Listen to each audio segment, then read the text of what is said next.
Believe it or not, you're actually already an expert on one of the most important concepts in all of computer science. It's called the stack, and it's the hidden engine behind so much of the technology you use every single day. So, let's pull back the curtain and take a look at the brilliant tech you basically already know. I mean, just think about a stack of plates in your kitchen, or a stack of books on your desk. When you add a new one, where does it go? Right on top. And when you need to grab one, you take it from the top. You wouldn't try to pull a plate from the bottom of the pile, would you? Of course not. That would be a disaster. Well, that's super simple intuitive logic. That's it. That's the entire secret behind a computer science stack. So what on earth could a pile of dinner plates possibly have in common with your web browser's back button? Or, say, the undo feature in your favorite word processor? It sounds kind of crazy, but as you're about to see, they are built on the exact same simple top-down principle. And here's how we're going to break it all down. First, we'll talk about the one golden rule that every single stack has to follow. Then, we'll get into the main actions you can do with a stack.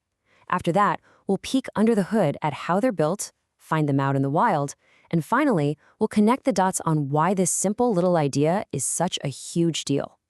Okay, let's dive right into the most important piece of the puzzle, the golden rule.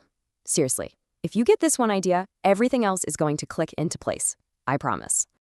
And that rule has a name, LIFO. It stands for last in, first out. It's just a fancy way of describing our stack of plates. The very last plate you put on the top of the stack is always the very first one you take off. This single principle, LIFO, is the heart and soul of how this whole thing works. Let's just watch it in action. Imagine we put down item A. Then we put B on top of it. And finally, we add C. In the programming world, we'd say we just pushed C onto the stack.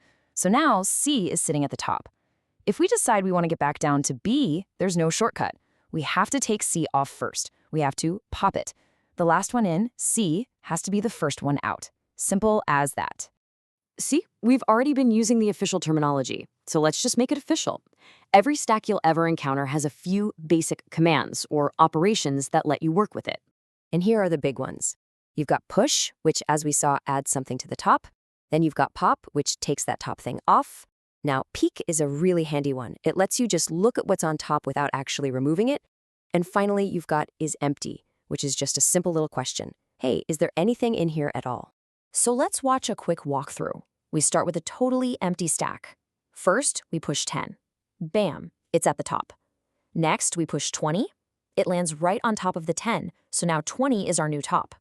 So what happens when we call pop? Well, following our golden rule LIFO, the last number we put in, 20, is the first one that has to come out. And just like that, 10 is back to being the top of the stack. And this brings up a really crucial difference between peeking and popping. Think of it this way. Peeking is like glancing at the cover of the top book in a pile to see the title.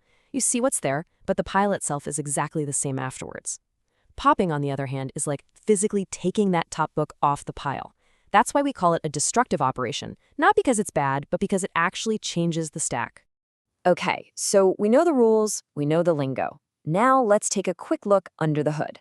While every stack plays by the same LIFO rulebook, programmers can actually build them in a couple of different ways, and each one has its own pros and cons. The two most popular ways to do it are with an array or something called a linked list. The easiest way to think about it is that an array is like a box that can only hold, say, 10 plates. It has a fixed size. A linked list, though, is more like a chain. You can always add another link or remove one whenever you want, so it's super flexible. And that gets us to the trade-offs. The array is simple and often a little faster. But what happens if you try to shove an 11th plate into that box built for 10? You get an error. And you may have even heard of this one. It's called a stack overflow. You've literally run out of space. The linked list, on the other hand, is dynamic. It can grow forever, so you never get an overflow. But the downside is it's a bit more complex to manage and takes up a tiny bit more memory. It's all about picking the right tool for the job. All right, now for my favorite part. We've talked about the theory, but where does this stuff actually show up?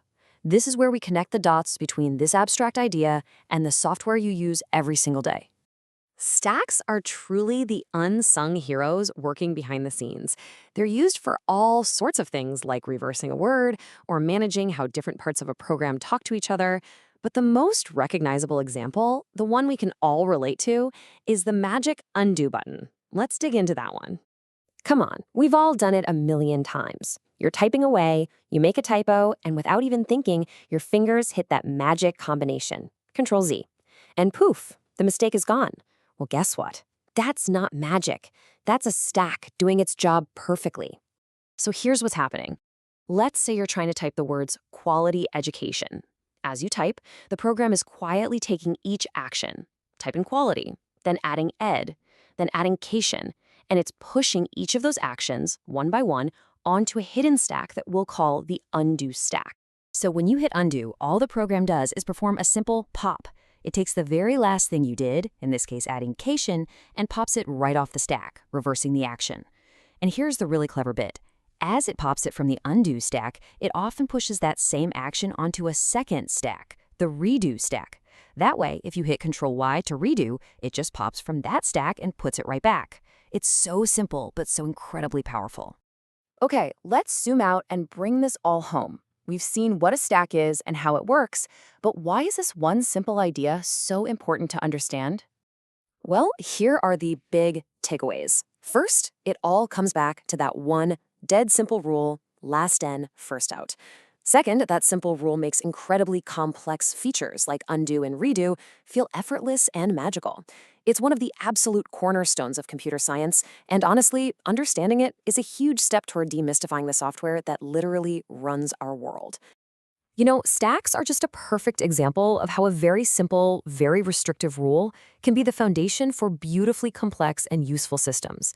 It really makes you wonder, doesn't it? What other simple rules in tech, in nature, maybe even in our own lives, are secretly running the whole show right under our noses? Something to think about.